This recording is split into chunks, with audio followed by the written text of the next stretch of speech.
साथियों, आज आपके सामने एक बड़ा ही रोचक प्रसंग रखने जा रहा हूं।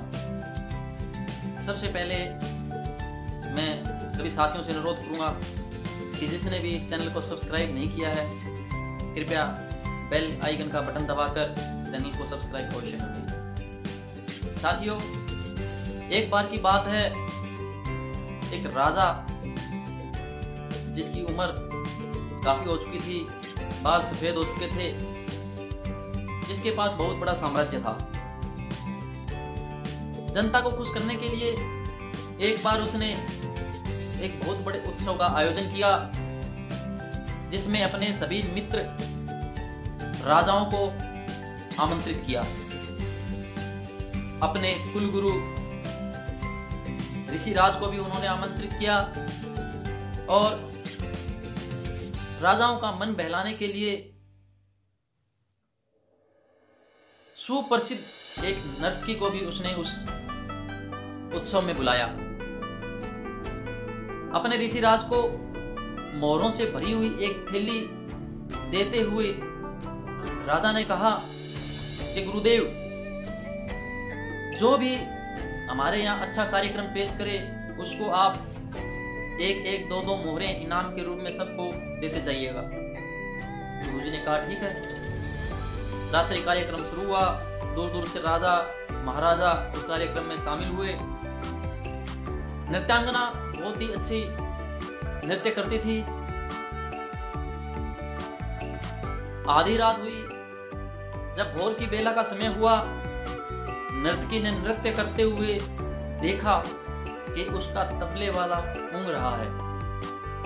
नर्तकी ने सोचा कि अगर राजन ने देख लिया तो कहीं इसको दंड ना दे दे, तो उसको सचेत करना जरूरी है। नर्तकी ने एक नृत्य करते करते दोहे के माध्यम से उसको सचेत करने का प्रयास किया और कहा कि गणी गई थोड़ी रही, पल में पल पल जाए, एक पल के कारणे यूं ना कलंक लगाए। इशारे इशारे में जब तबले वाले ने ध्यान किया तो वो समझ गया और वो अलर्ट हो गए, फिर तबला बजाने लगा। लेकिन दोस्तों, दोहे का अर्थ वहां पे विराजमान कुलगुरु ऋषिराज भी समझ गए। वो अपने सिंहासन से उठे और पूरी मोहरों से भरा हुआ थैला उन्होंने नर्तकी को भेंट कर दिया। इसे देखकर वहां पे राजकुमारी भी बैठी हुई थी, जो नृत्य देख रही थी। वो भी उठी और अपना कीमती हार उस नर्तकी को भेंट कर दिया।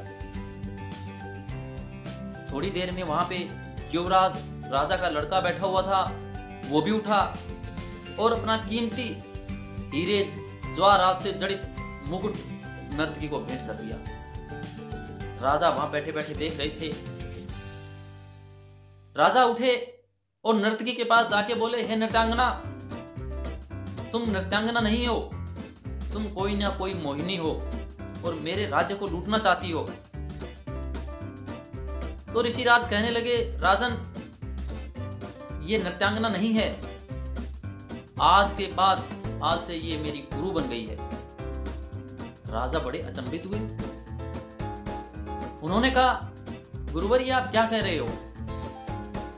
तो ऋषि कहने लगे कि मैं सही कह रहा हूं। इसके एक दोहे ने मेरी जिंदगी बदल के रख दी है। इसने दोहे में कहा है कि घनी गई थोड़ी रही, पल में पल पल जाए, एक पल के कारणे यूं ना कलंक लगाए। अर्थात मैंने सारी जीवन जंगलों में तपस्या की है और आज मैं उस तपस्या को भूलकर इस नृत्यांगना का यहाँ मुजरा देखने आ गया। महाराज, ये मैंने बहुत बड़ी गलती कर दी, मैंने अपनी तपस्या में कलंक लगा दिया एक पल के कारण। आज मैं इसको छोड़ के फिर जंगलों में जा रहा हूँ। यह कहते हुए ऋषिराज अपना कमंडल उठाया और जंगलों में पहुंचा। तभी राजकुमारी बोली कि हे पिताजी, इस दोहे ने मेरी भी आंखें खोल दी। राजा बड़े अचंभित हुए। उन्होंने कहा क्या कहना चाह रही हो बेटी? राजकुमारी बोली, पिताजी सच बताऊं तो मुझे आज के उत्सव का इंतजार था और मैंने सोचा आप मेरा स्वयंवर करेंगे। मेरी उम्र शादी के लायक हो चुकी है, लेकिन आपने कभी इस तरफ ध्यान नहीं दिया। और आज के इंतजार के बाद मैं अपने महावत के साथ भागने की तैयारी कर रही थी, लेकिन इसने मेरी आंखें खोल दी।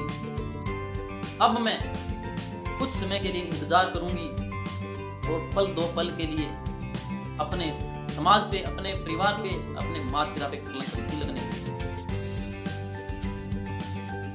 राजा बड़े हैरान हो गए।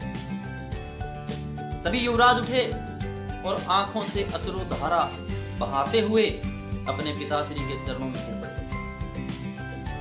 राजा ने कहा, बेटा तुम्हें क्या हो गया? युवराज कहने लगे, पिताजी मेरे से आज बहुत बड़ा अनर्थ होने जा रहा था, लेकिन मैंने इस नृत्यांगना का जो 2 लाइन का दोहा सुना, उससे मेरी आंखें खुल गई हैं।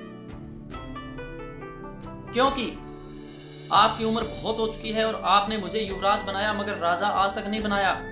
और मेरे मन में ये पाप आया हुआ था कि आज के महा उत्सव में मेरे पिताजी मेरा राज तिलक करेंगे, लेकिन आपने नहीं किया और मैं आपकी हत्या करके इस राज्य को हथियाना चाह रहा था। लेकिन नर्तकी के इस दोहे ने मेरी आंखें खोल दी है। पिताजी कुछ समय या कुछ पल के लिए मैं ऐसा गलत काम करने के लिए अपने मन में गंदे विचार ले आया था, लेकिन अब मैं ऐसा कोई कदम नहीं उठाऊंगा जिससे मेरे परिवार, मेरे समाज या मेरी जिंदगी में कोई कलंक लगे। राजा की आंखों में आंसू बहने लगे। राजा ने तुरंत ऐलान कर दिया कि अभी इसी वक्त युवराज का राज तिलक होगा और राजकुमारी को आदेश दिया कि यहां चारों तरफ से बड़े सुंदर सुंदर यशस्वी राजकुमार आए हुए हैं, अतः तुम अपनी इच्छा से एक सुंदर वर का वर्ण कर सकती हो। साथियों, यह कहकर उसने लड़के का राज तिलक किया, लड़की की शादी की और उसके बाद उसने कहा कि आंखें तो मेरी भी खुल गई हैं। अब मैं वनवास की तरफ जाऊंगा और बाकी समय जंगलों में बिताऊंगा। राजा वन की तरफ चल पड़े। यह सब देखकर नर्तकी ने सोचा, मेरे एक छोटे से दोहे ने सबकी आंखें खोल दी और मैं नहीं सुधरी। यानी नर्तकी के मन में भी वैराग्य आ गया और उसने प्रभु के आगे हाथ जोड़कर कहा कि हे प्रभु, मेरे से आज तक जितने भी पाप हुए हैं उन्हें क्षमा करना और आज के बाद मैं ये सब छोड़कर तेरा भजन सुमिरन करूंगा। साथियों, कहने का भाव ये है, लॉकडाउन भी काफी निकल चुका है, बस थोड़ा सा समय शेष बचा है। हम 22 मार्च से अपने घरों में बैठे हैं।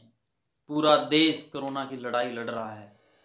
हमारी एक छोटी सी भूल हमारे घर, हमारे परिवार, हमारे समाज, हमारे शहर, हमारे देश के लिए बड़ी परेशानी का कारण बन सकता है। साथियों, हमें अपने घरों में रहकर थोड़े से समय के लिए और हमें अपने लॉकडाउन के नियमों का पालन करना है। घनी गई थोड़ी रही, पल में पल पल जाए, एक पल के कारण यूं ना कलंक लगाए। अपने घरों में रहकर लॉकडाउन के नियमों का पालन करें और कोरोना से देश को मुक्ति दिलाने में अपना सहयोग दें। मेरा प्रयास, मेरा विश्वास, कोरोना हारेगा, भारत जीतेगा। जय हिंद।